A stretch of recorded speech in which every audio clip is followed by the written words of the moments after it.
now you can. All right. Guys, you guys want to look at me or whoever is... Well, you may want one this side because the sun would shake it. Okay. Make sure I got my notes here. Okay, nobody's live, right? I It's not am live. We're streaming live. Great.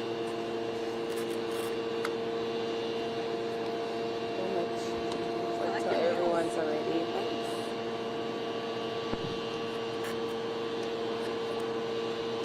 Just tell me when everyone's ready. Ready? You ready? All right. Ready. Okay, Kendra Loney, Kendra Loney, Nashville Fire Department, Public Information Officer. So around 8:30 this morning, we got reports that there was a MVA involving a train and a fuel truck here at 51st Avenue Railroad Crossing. Our crews responded very quickly when we found out that there may have been gasoline carried on this fuel truck, and there was a collision actually with the train and this fuel truck. When we arrived, we found out that there was actually ethanol that was being carried on this fuel truck, and there was indeed a collision, and that collision caused a piercing of the side of the fuel truck that resulted in the ethanol being basically streamed down 51st Avenue, causing a river-like effect of the ethanol product going down the street. Before our crews arrived, there were lots of vehicles that were actually still had access to the area, causing them to drive through that very flammable, very combustible product, and they were carrying that product along their tires. So our crews quickly set up a perimeter and started evacuations that involved 1,000 feet in all areas of this collision.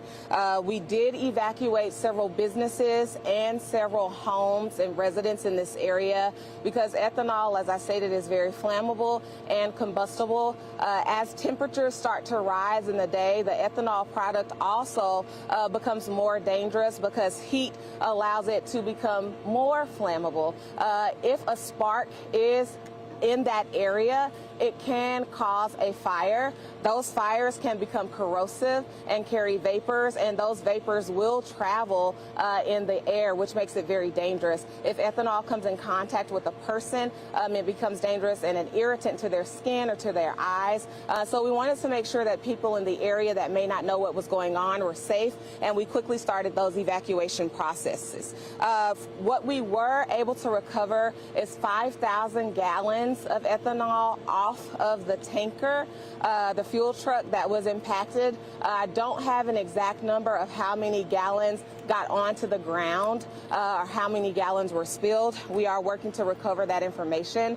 Our crews, though, do know how ethanol worked. So once that kind of river of sorts started to flow, they allowed the ethanol to do what it does and allowed it to dissipate on its own. So later on, you'll be able to see their stains on the road from where the ethanol had hit the ground, and then it dissipated on its own and kind of evaporated as ethanol does. But there is a very strong smell of that gas that still remains in the air, and that's why we did have to make those evacuations earlier. That product did kind of get into some of the storm drains that were in the area. Our hazmat crews were called to the scene, and they performed some of the techniques that they usually do with damming and diking the area to prevent some runoff of that product into the storm drains that were nearby. But there was inevitably some of that product that did get into some of those storm drains. And then there was an environmental crew that did come to the scene as well. They're still on the scene, and they were also able to pump out some of the ethanol that did also get into those storm drains. There are lots of agencies involved in this response, as you can imagine, and those agencies are going to be on the scene for quite a while. There are no injuries to report, thankfully. Everyone that was in the area was able to get evacuated that needed to be evacuated. There's no injuries, again, to any personnel from any agency. The driver of the train as well as the driver of the fuel truck are both fine. No injuries to either one of them, so we're very grateful to be able to report that there's no injuries. One of the techniques that was performed was an offloading technique. The tanker that was pierced we had to offload, or our hazmat crews had to offload the remaining products from that tanker to another trailer. And that is a very specialized process that our hazmat crews go through training for. And so we're very grateful to have our crews trained in those techniques here. And so they were able to safely offload, again, about 5,000 gallons of ethanol to another trailer. And then that trailer will take that product to the destination that it was intended to go to originally. Do you know if anyone, if any charges been found with either the train or the? I'm not sure, but I do know that there will be likely investigations. When we are done here on the scene, we'll turn the scene over to CSX, and they will be able to handle that part of any investigations for charges or figure out who's at fault and things of that nature. So we don't know why the truck is on the track. That area leads back to a facility. I believe that the fuel tank or driver was headed towards a facility that crosses those tracks. So that may have been why the tanker was crossing the tracks. But I can't speak to why the incident occurred. There's lights up there. I mean, there's like those signal lights up there to stop.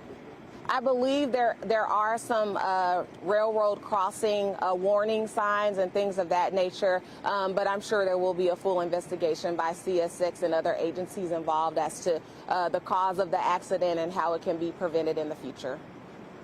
So what was going on with the fire engine, with the water and then the pump? Yeah, so our hazmat crews have things like foam in this instant that they use for products to suppress some of the other triggers, so to speak, that could cause things to spark and then create a fire. So they would use things like foam to put on top of a product so that spark is not able to get to the product to then create a fire and create a larger hazard. In this instance, there was some things up near the train where the actual collision occurred, where they did use some foam to suppress some of those things. But as far as where the actual where the actual flow of the product occurred, they decided to just let that dissipate on its own, and they did not use that on that. So is the pump truck, what is the purpose of the pump truck? These are all basically safety and backup mechanisms should something occur. So right now what's happening at the actual collision site is they are working to remove the tanker off of the railroad tracks, but it still has some remnants of product, and so there's always a chance that there could be a spark inside of that tanker. So we still have our crews on standby in case there is a spark and that there is a fire. Gratefully, when we got here this morning, there was no fire, there was no smoke, and so we didn't have to kind of do a twofold response where we were also working a fire on top of an ethanol spill, which would have been, made this incident a very much larger hazard, but they are on standby at this point just in case there is something like that to occur. So it sounds like it could have been a lot. It could have been a lot worse, and gratefully our personnel responded very quickly to reduce that from becoming a larger hazard incident, and we're just grateful that kind of everything lined up this time to where it could be mitigated to be a smaller incident, and everything just worked out to where there were no injuries and we aren't working a fire on top of this spill. And you said that fuel from the tanker was just flowing out. It was flowing down, and I'm sure you'll be able to gain access later, but you'll literally be able to see stains on the road, and those stains will show you kind of a path for where that ethanol was just streaming down the road, which is why we immediately went to evacuate this area 1,000 feet in each direction, because the safety of those in this neighborhood and any neighborhood is top priority. Thank you. I got the most questions today.